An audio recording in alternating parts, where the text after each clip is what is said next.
गौरव जी ने जो role play किया वो अक्सर हम रोल प्ले किया करते हैं।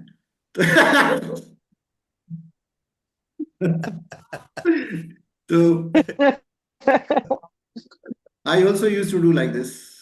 तमाम का चले गए क्या? हाँ, चले गए। बुरा लग गया। गुस्सा आने लगता है। हम्म। नहीं नहीं सर, अच्छी बात है, अच्छी बात है। We don't like people sir like पता है, लाइक अनएथिकल बात कर रहे थे। वो ना अनएथिकल बात कर रहे थे, हमारा भी टाइम वेस्ट हो रहा था।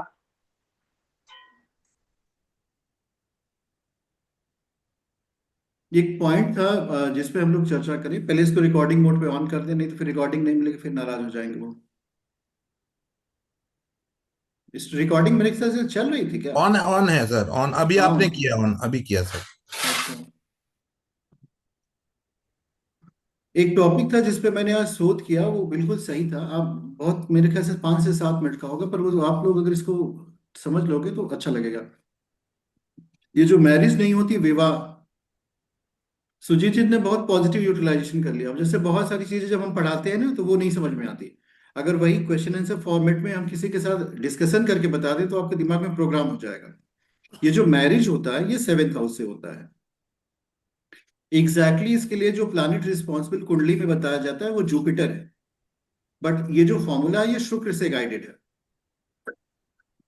इसको शुक्र गाइड करेगा। इस फॉर्मूला के समझने का क्या तरीका है कि अक्सर लोगों के मन में ये इच्छा होती है ना कि हमारी शादी कब होगी, कहाँ होगी।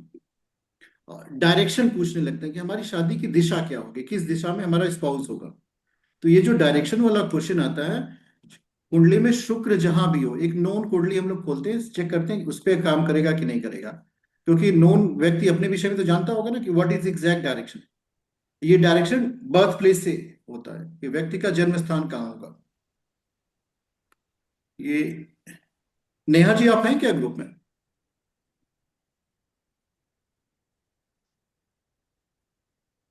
मेरी देखिए गुरु जी।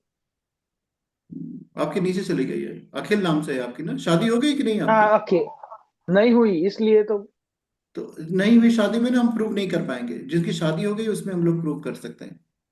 नहीं हुए में तो वो हम फ्यूचर में चला गया। सर मेरी देख लीजिए सर, सुजीत। हूँ सर मैं ग्रुप में। सुजीत। सुजीत सुजीत डॉक्टर सुजीत। सुजीत जी की कुंडली होगी इसमें। हम्म। डॉक्टर सुजीत। अब इसमें आपको करना क्या है, इस फॉर्मूले में आपको शुक्र को ढूंढना है। शुक्र देखिए यहाँ पे। This is the first thing we should do. हम लोग वीनस को सर्च करेंगे, यहाँ से काउंट करेंगे 7। 1 2 3 4 5 6। काउंटिंग का मेथड आप लोगों को मालूम है ना, जहाँ पे हम कहें गिनना है वहीं से 1 से स्टार्ट होता है, उसके फॉरवर्ड से नहीं एक गिनेंगे। अब यहाँ जो राशि आ गई, यहाँ पे देखो 9 नंबर की राशि आ गई, इसका स्वामी गुरु हो गया। अब आपको गुरु का डायरेक्शन पता करना है कि गुरु जो है किस दिशा का स्वामी है। तो सारे प्लैनेट की डायरेक्शन हम आपको बता देते हैं, आपको दिमाग नहीं लगाना इसमें। सन का डायरेक्शन पूरब होता है। चंद्रमा जो है वायव्य। वायव्य का मतलब होता है नॉर्थ वेस्ट। मंगल दक्षिण दिशा का स्वामी है। फिर बुध जो है उत्तर दिशा का स्वामी है। बृहस्पति ईशान दिशा का स्वामी है। ईशान मीन्स नॉर्थ ईस्ट। और शुक्र जो है अग्निकोण है। अग्निकोण मीन्स साउथ ईस्ट। शनि पश्चिम का स्वामी है। यहाँ पे राहु की भी दिशा ली गई, पर उसका हमें कोई यूज नहीं करना, क्योंकि राहु और केतु को हम लोग कोई राशि नहीं देते। अब इसके अकॉर्डिंग अगर जाते हैं तो आप चेक करो क्या आपका मैच कर रहा है इससे, क्योंकि ये नॉर्थ ईस्ट में होना चाहिए आपका। ईशान कोण नॉर्थ ईस्ट।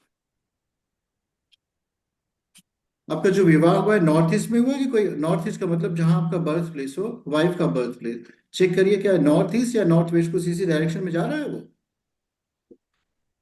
आ, देखना पड़ेगा सर, क्योंकि मैं उतना इस अब आपका बर्थ प्लेस क्या है? मेरा बर्थ प्लेस भागलपुर है सर। भागलपुर। और उनका? उनका हो गया, क्या बोलते हैं, शिवपुरी, शिवपुरी। एमपी।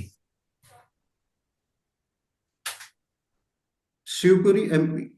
तो नीचे तो साउथ होता है, मतलब वो तो साउथ। ग्वालियर के हाँ पास। हाँ। ये ये फॉर्मूला आपकी कुंडली पे नहीं लग रहा है। इससे पहले तो किसी से प्रेम या शादी नहीं किया था आपने? नहीं नहीं सर, इसके पहले कुछ नहीं।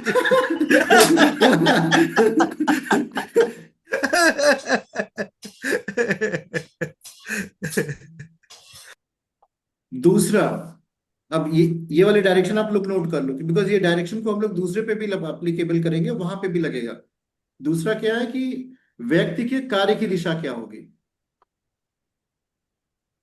अक्सर लोग पूछते हैं ना कि मुझे सफलता जो है कहाँ मिलेगी। डायरेक्शन लिख लिया आपने? कार्य जी, के लिए आपको शनि को ढूंढना है। शनि महाराज कहाँ बैठे हुए हैं? Second house. ठीक वहीं पे, वहां से 10 गिनना है आपको।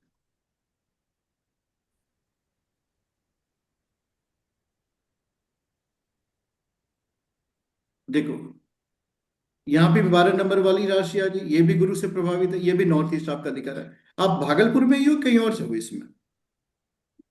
मैं सर अभी गुड़गांव में हूँ। तो ये नॉर्थ ईस्ट है कि नॉर्थ वेस्ट हुआ आपका?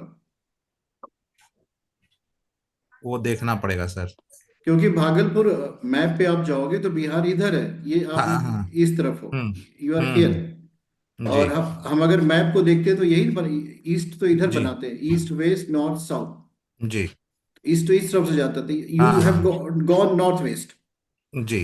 बट गए हो आप नॉर्थ में भी, maybe the planet project over here, मंगल और जुपिटर, इन्होंने डायरेक्शन को चेंज किया है आपके। जी। पर नॉर्थ डायरेक्शन में ही आप पहुंचे हो। तो जी। जी। इन दो सूत्र को माइंड में रखिए। एक तो अगर जी। हम शुक्र से सप्तम दिशा में जाएंगे तो व्यक्ति के स्पाउस का डायरेक्शन बता सकते हैं, और जी। शनि से दसम दिशा में जाएंगे तो व्यक्ति के वर्क प्लेस को बता सकते हैं। पर उसके लिए जी। हमें प्लैनेट के डायरेक्शन को याद करना चाहिए, कौन सा प्लैनेट किस डायरेक्शन का स्वामी है।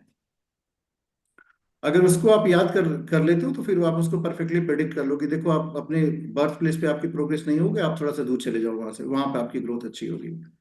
एंड जी। इवन द सेम चीजें जो है उसके लिए भी आती है, दैट वी कॉल कार्य। कल वाला मैंने शुभ ग्रह और पाप ग्रह का किया था।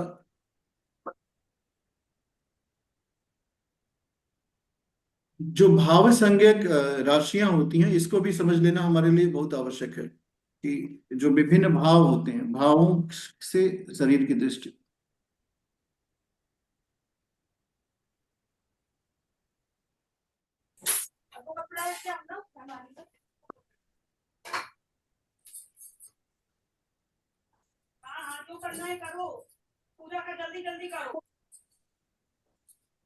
अच्छा, आज तो संकष्टी चतुर्थी है, महिलाओं का व्रत है ना?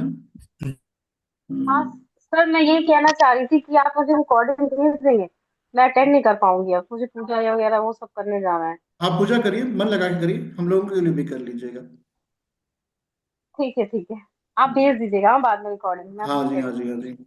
आज आप बहुत शांत है ना? सर आज एक्चुअली पानी तक भी एनर्जी देख लिया ना मैम ने, इसलिए इस एनर्जी ही नहीं है सर। एकदम शांत, एकदम शांत है। नहीं, यही ठीक, इधर है। ठीक है सर। ठीक है सर। हाँ। ठीक है, आप जाइए।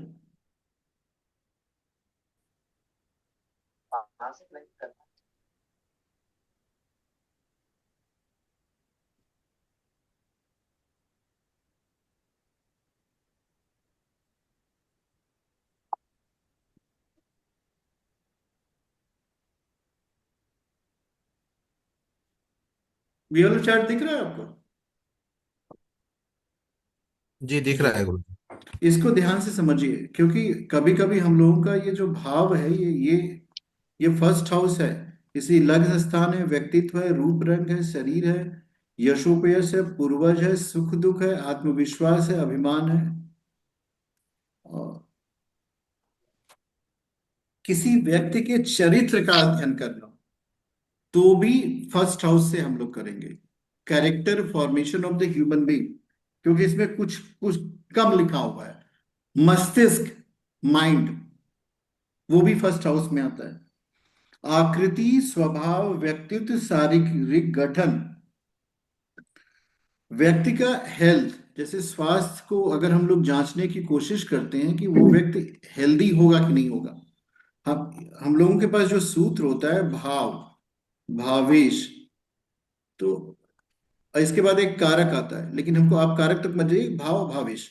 तो इस भाव का जो स्वामी होगा उसकी कंडीशन अगर स्ट्रांग होती है तो जातक का व्यक्तित्व भी अच्छा होगा, जातक की लाइफ भी अच्छी चलेगी, उसकी पर्सनालिटी भी अच्छी चलेगी, and there will not be any problem.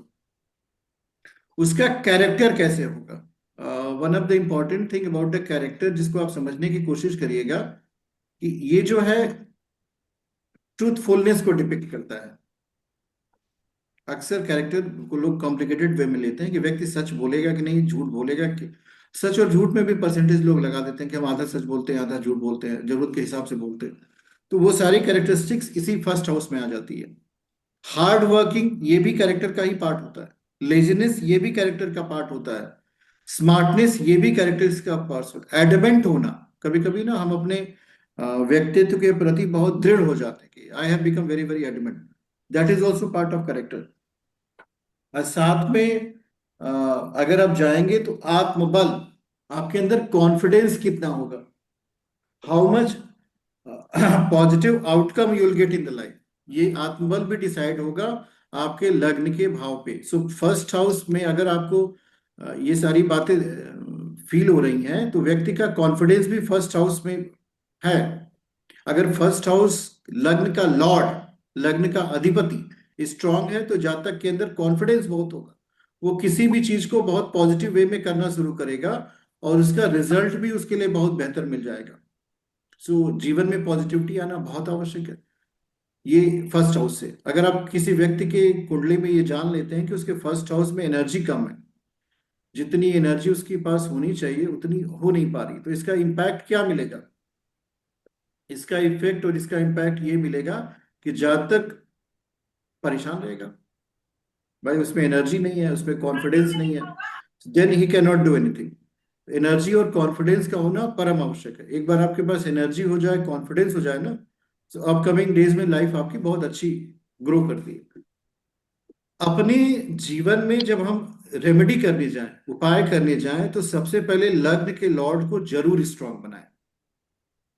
लग्नेश अगर आपका मजबूत रहेगा तो आप समझ लीजिए आपके जीवन की आधी समस्या खत्म। भाई लग्न का लॉर्ड आप स्वयं है, लग्नेश अगर कमजोर हो जाएगा तब क्या होगा? उस स्थिति में आपकी डिसीजन मेकिंग खराब हो जाएगी, आपका व्यक्तित्व भी खराब हो जाएगा, and you can not do anything. आप जो करना चाह रहे हैं बिल्कुल नहीं कर पाएंगे। तो जब आप जो करना चाह रहे हैं बिल्कुल नहीं कर पाएंगे तो इसका परिणाम क्या होगा? आपको लो फीलिंग आएगी, कॉन्फिडेंस आपका कम होगा। तो सबसे पहले हमारी जिम्मेदारी लग्नेश के बारे में होती है।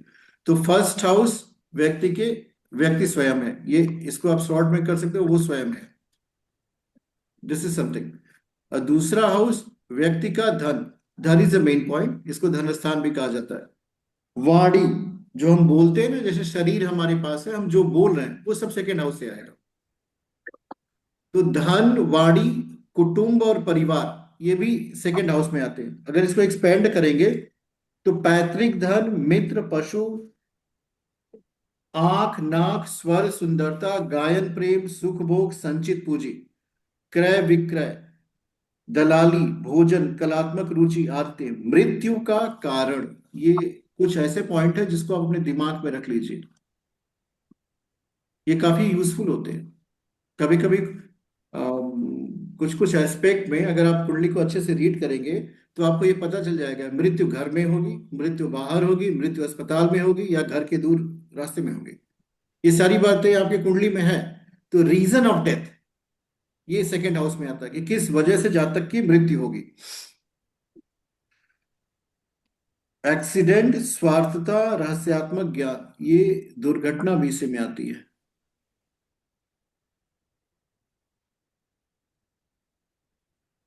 जब हम लोग कुंडली पढ़ते हैं तो उसमें ये जो सेकेंड हाउस होता है और सेवेंथ हाउस होता है, इसको मारक कहते हैं।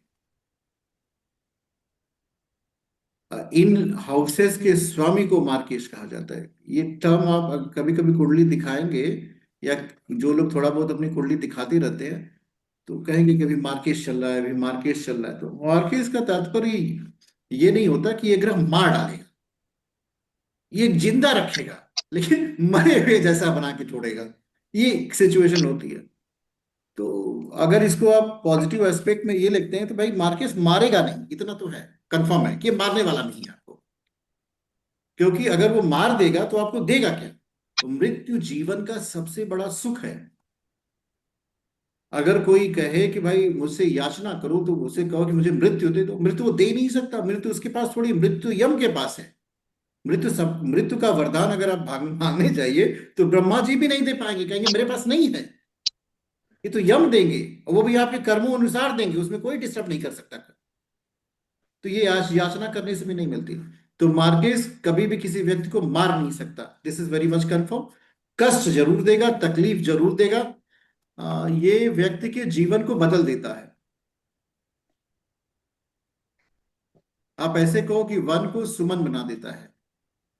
जैसे मैडम नहीं थी, देखो आज बात करने में कितना अच्छा लग रहा था उनसे, एकदम लाइट लाइट, शांत शांत, क्योंकि दिन भर से उन्होंने जल नहीं लिया था।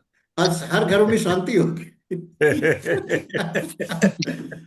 तो कष्ट जो है मनुष्य के जीवन को बहुत अच्छा बना देता है, बहुत पॉजिटिव बना देता है, बहुत। आपको एक बात बताएं, इस बात का आप जीवन में अनुभव करिएगा कि हमारे पास जो होगा वही हम आपको दे सकते हैं। ये कॉन्सेप्ट, अगर मेरे अंदर क्रोध होगा, गुस्सा होगा, चिढ़ होगा, परेशानी होगी, यही हम आपको दे पाएंगे। मतलब आप किसी भी तरह एक आम के पेड़ पे अगर आप पत्थर मारोगे तो उससे आम का पेड़ आपको पत्थर नहीं मार सकता। अगर पत्थर लगेगा तो आपका ही लगेगा। आम का पेड़ से आम ही पका हुआ गिर सकता है या कच्चा आम गिरेगा, पत्ते गिर सकते हैं, लेकिन पत्थर आम के पेड़ से नहीं गिरेगा। इस क्यों? क्योंकि आम के पेड़ के पास पत्थर नहीं है, उसके पास जो है वही गिरेगा। उसी तरह व्यक्ति के व्यक्तित्व को जब आप छेड़ेंगे तो उससे वही गिरेगा जो उसके पास होगा। नहीं होगा तो बेचारा ढूंढने लगा कि अब इसके बाद हम क्या बोले, क्योंकि वो उसके पास है नहीं जो वो चाहता है। तो ये एक बहुत बड़ी परेशानी आती है। और सेकेंड हाउस में व्यक्ति को ग्रह हिला हिला के निकालता है उसके अंदर से।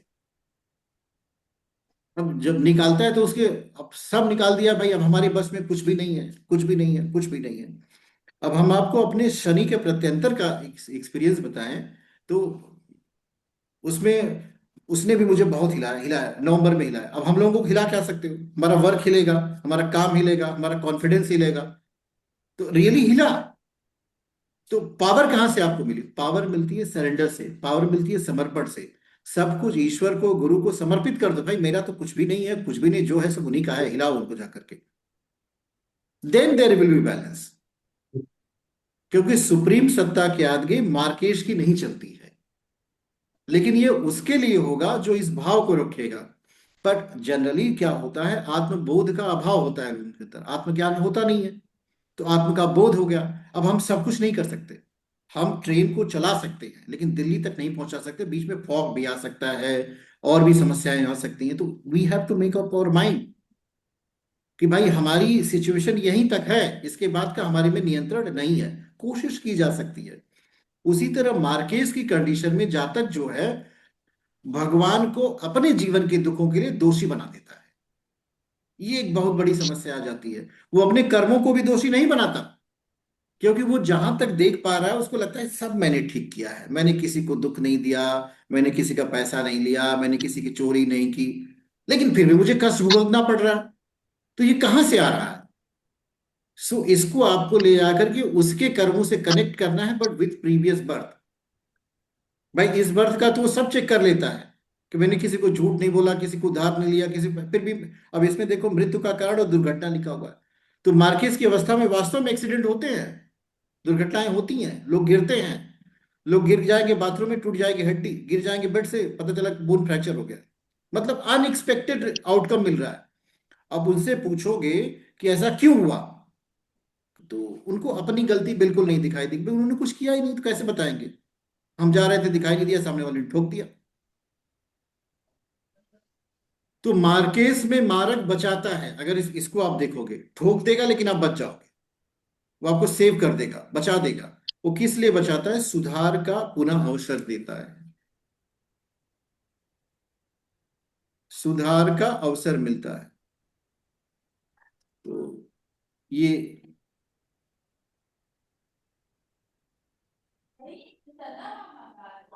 रहस्यात्मक ज्ञान। अब रहस्यात्मक ज्ञान क्या होता है? ऐसा ज्ञान जिसको आप अनुभव कर सकोगे, बता ही नहीं पाओगे। वो सारा ज्ञान सेकेंड हाउस में आता है, जिनको हम अनुभव, जीवन में अनुभव किया। आपको पीड़ा हो रही है, आप कहोगे बहुत जोर से पीड़ा हो रही है, बहुत कम पीड़ा, कितनी हो रही है मेजर नहीं कर सकते। अगर कोई मेजर करेंगे, जोर जोर से चिल्लाइए तो पता चले उसको हाँ बहुत दर्द हो रहा है, लेकिन हर अवस्था में हम चिल्ला नहीं सकते। तो ये जो रहस्यात्मक ज्ञान होता है, यह भी सेकेंड हाउस में होता है। इसमें आत्मिक बोध भी आ जाता है, इसमें भगवान की अनुभूति भी आ जाती है, इंद्रियों से परे ज्ञान भी आ जाता है। ये सारे रहस्यात्मक ज्ञान सेकेंड हाउस में जाता है। वाणी, जीव, वाणी,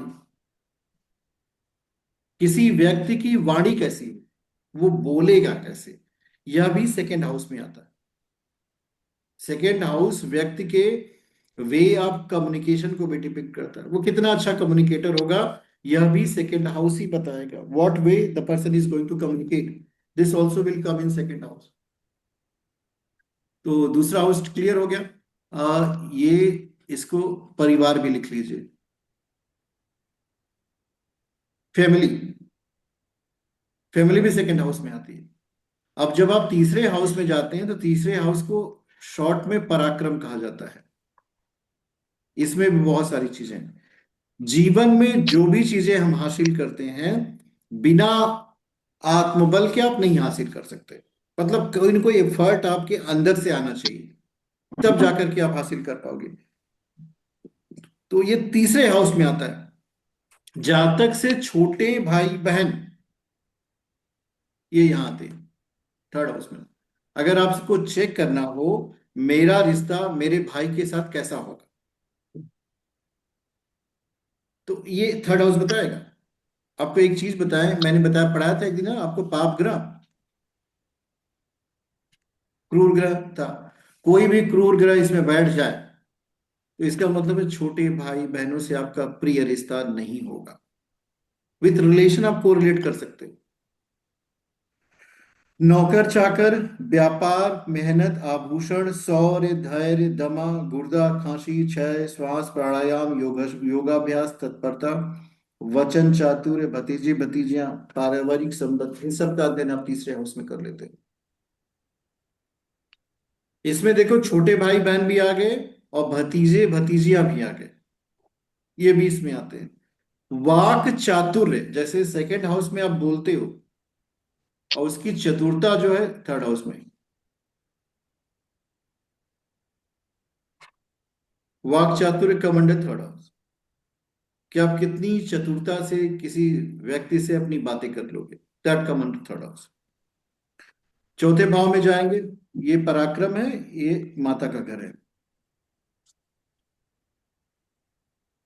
इसमें घर, मकान, वाहन और आपकी मम्मी, ये चार मेन पॉइंट होते हैं। घर और मकान मैंने दो बार लिख दिया है, दोनों एक ही होते हैं, एक को हम मिटा देते हैं। घर, वाहन, माता जी। सो आपका हाउस कैसा होगा? कभी कभी आप देखेंगे कुछ कुछ लोगों के पास 3 से 4 मकान होते हैं, 1 से 2 मकान होते हैं। देखा है आपने? किसी के पास 2 BHK है तो उसके अंदर कल्पना होती है कि हम 3 BHK ले लें। कोई सोचता है कि हमारा एक विला हो जाए, फार्म हाउस हो जाए, एक अच्छी कार हो। पहले छोटी सी कार लेते हैं, फिर बड़ी कार पे जाते हैं। तो ये सारी चीजें आपके चतुर्थ भाव में आती है। और चतुर्थ भाव मस्तिष्क की शांति भी है, घरेलू जीवन भी है, माता का सुख है।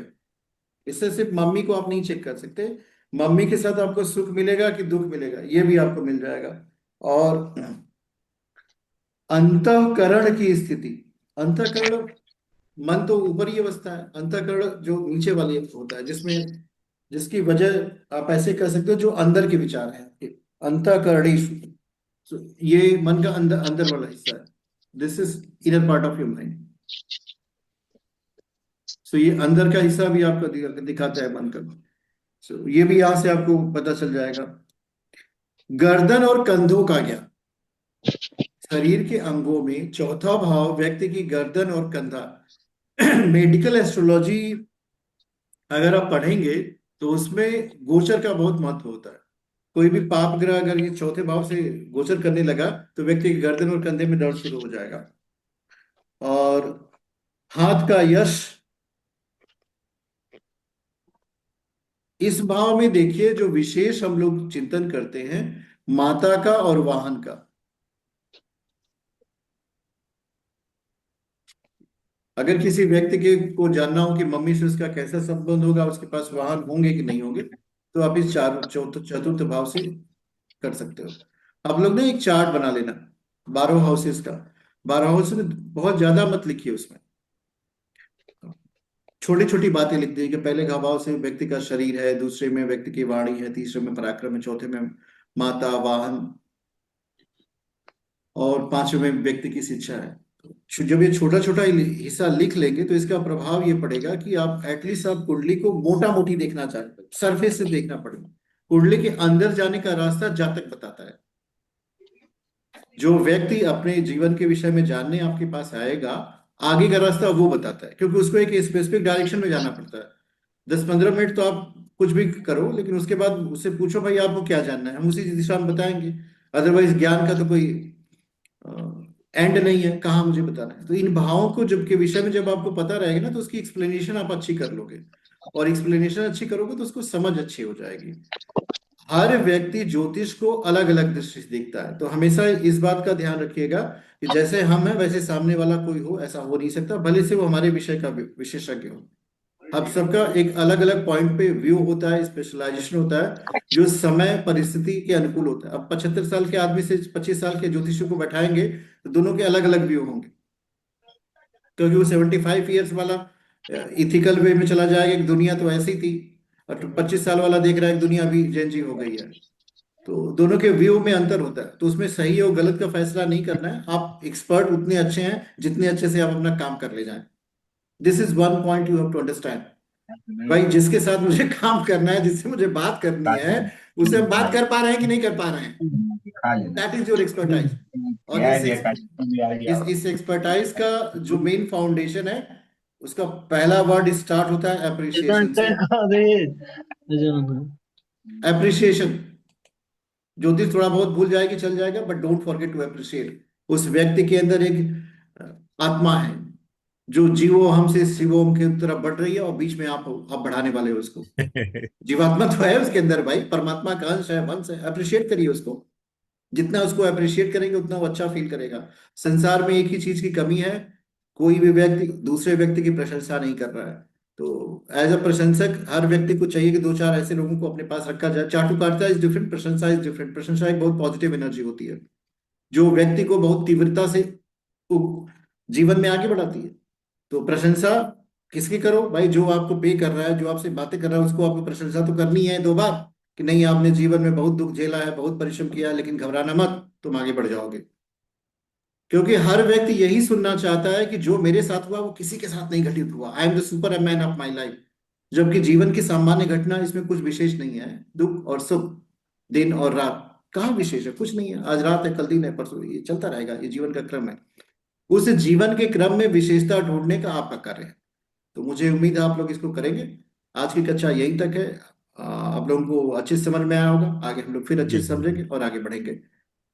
और एक बात हमेशा याद रखिएगा कि बीच बीच में हम कभी कभी कॉल पे बात कर लेते हैं, तो उससे भी आपको बहुत कुछ सीखने को मिल जाएगा। नहीं तो कोई अपनी कॉल सुनाता नहीं है। ये आज सीखा गुरुजी, आज मैंने सीखा, हाँ, वो कॉल से कोई भी सीखा। व्यक्ति से कहोगे कि आपकी मुझे बात करके दिखाओ कैसे बात करते हैं, because this is main technique. बात करना इज द मेन टेक्निक। आपको बात करना आना चाहिए। वो तो अगर है ही। आप बात नहीं करोगे तो फिर आप कुछ नहीं कर पाओगे। उसको थोड़ी मेष राशि से मतलब है, उसको बात करने से मतलब है। मेष राशि आप समझिए, उसको जी। ज्योतिषी बनना नहीं। मेष राशि के आप समझिए, उसको बात करनी है आपसे। गुरुजी मेरा जो थर्ड हाउस, फोर्थ हाउस और फिफ्थ हाउस, उसमें हम्म। कोई प्लैनेट नहीं है। तो उसमें थर्ड में 4 लिखा हुआ है, 5 लिखा हुआ है, 6 लिखा हुआ है। तो उसमें कर्क, लियो और विर्गो हो गया ना? हाँ जी, हाँ जी। कर कर चंद्रमा आपका थर्ड हाउस को रूल करेगा, जी सूर्य आपको फोर्थ को रूल करेगा, और मरकरी जी। आपको सिक्स सिक्स को रूल फिफ्थ करेगा। को रूल करेगा। हाँ, जी गुरुजी। उसकी जैसी जो कंडीशन होगी उसका आपको उस हाउस का वो रिजल्ट मिल जाएगा। जैसे और दृष्टि भी काम करेगा, जुपिटर हाँ है तो जुपिटर की दृष्टि और मून की दृष्टि। हाँ, अभी देखो 19 तारीख से मेरे ख्याल से गुप्त नवरात्रे आने वाले हैं। जी, हमें हमें क्या करना चाहिए, पढ़ाई के साथ साथ अपनी साधना भी जारी जारी रखनी चाहिए। एकदम एकदम गुरुजी। और कभी भी ये नहीं सोचना चाहिए कि इसका आउटकम मुझे आज ही मिलेगा, मुझे आज जी नहीं जी आउटकम चाहिए, पर मुझे ये करते रहना है। जी कारण जी। क्या होगा कि आपकी जो अंतर्दृष्टि है, आपके अंदर की जो एनर्जी लेवल है, ये हम्म, जैसे ही जागृत हो जाएगा तो सामने जी। वाला आपको छोड़ के भाग नहीं जा पाएगा। क्योंकि उसमें मैग्नेटिज्म है, पावर वहां है। साधना में ही। हाँ, पावर वही है। वो 1 घंटे तक बोलेगा, आप कहिए हाँ बहुत अच्छा, फिर 1 घंटे तक बोलेगा, ठीक है, क्योंकि वो एनर्जी पा रहा है इसलिए बोल रहा है। जी जी। And sometimes people will come under extreme addiction, जैसे या सिर्फ शराब का नशा नहीं होता, जी ईगो का भी नशा होता है, ईर्ष्या का नशा होता है, द्वेष का नशा होता है, मैं जी जी। सुप्रीम हूं इसका भी नशा होता है। मैं कि ज्यादा बहुत, ज्ञानी हूँ उसका भी नशा होता है हाँ, वो गुरु। उतरता नहीं है। तो उस नशे में भी आएगा, बस उसको कहिए हाँ, फिर वो कुछ देर तक चलेगा, फिर कहिए बहुत अच्छा। जी तो आपके आपको आपका फंक्शन है उसके उस नशे को उतार देना। जब उसका फ्लो छोड़ जी देंगे जी ना, तो एक आध जी। घंटे के बाद वो अपने आप डाउन हो जाएगा। अब मेरे पास कुछ नहीं है बोलने के लिए, गुरु जी थैंक यू, कल फिर आएंगे। तो कल फिर आएगा, फिर वो उसी तरह का लेके आएगा। आपको इसी तरह चलना है। अगर उसको जी आप एस्ट्रोलॉजी समझाएंगे तो वो चला जाएगा, वो नहीं आएगा आपके पास, वो किसी और जी के पास जाएगा जो उसे सुने। जी जी वो सीखने नहीं आया, वो सुनाने आया। जब आपको धीरे धीरे सुन लोगे ना, तब वो आपके पकड़ में आ जाएगा। फिर उसे कहोगे सुबह 5:30 बजे उठना, उठेगा 5:30 बजे। सुबह 6:30 बजे उठना, तो उठेगा 6:30 बजे। जी। थोड़ा टाइम लगता है। टाइम लगेगा उसमें। ट्रेड करने में गुरुजी टाइम लगता है, हाँ तो कुछ लोग जल्दी ट्रेड हो जाते हैं, कुछ हाँ, लोग थोड़ा टाइम लगाते हैं। ये है तो गुरुजी। ये टाइम और पेशेंस हमेशा याद रखना चाहिए। और आप जी लोगों के साथ तो मेरा बहुत अच्छा सेशन चला, देखो इतना अच्छा सत्र मेरा कभी नहीं चला। अभी हम फ्री थे, अभी देखिए, आई डोंट नो, गॉड की कृपा हुई, ईश्वर की कृपा, कुछ एंगेजमेंट मेरी बढ़ती हुई चली गई। अब एंगेजमेंट बढ़ती नहीं हुई नहीं, चली जाए। अच्छी बात है गुरुजी, हाँ यार दोनों तरफ हाँ, से फायदे होने चाहिए, आपको भी फायदा होना चाहिए, हम लोग को भी फायदा होना चाहिए। मोटिवेशन बोथ डाउन हो वे है, जाता है, बोथ मोटिवेशन वे नहीं। है, हाँ, बोथ वे है मोटिवेशन गुरुजी। रख, हाँ, और मोटिवेशन सबसे रखना बड़ी बात चाहिए। आपके साथ क्या है कि आप डिस्कस करते हो ना, आप स्पीकर ऑन रखते हो तो वो सुन, अगर आदमी ध्यान से सुने हाँ, तो उससे ही बहुत चीज सीख लेगा। बहुत ज्यादा आप नहीं है। कुछ मत करो, जैसे मैंने बात किया वैसे ही बात कर लो किसी से। बस आपका काम हो गया, आपको कुछ नहीं करना, वैसे वैसे बात कर लो, फिर दोबारा आएगा आपसे एकदम बात करने ठीक, के लिए। हाँ, एकदम ठीक बोलते हैं गुरुजी। ठीक है, आप लोगों से बात करके अच्छा लगा, चलिए शांति पाठ करते हैं। ओम जी द्यौ गुरुजी। शांति अंतरिक्ष गम शांति, पृथ्वी शांतिराप शांति, औषधय शांति, वनस्पतय शांति, ब्रह्म शांति, सर्वगुण शांति। ओम शांति शांति शांति, सर्वारिषु शांति। ओम शांति। Thank you Guruji, thank you so much.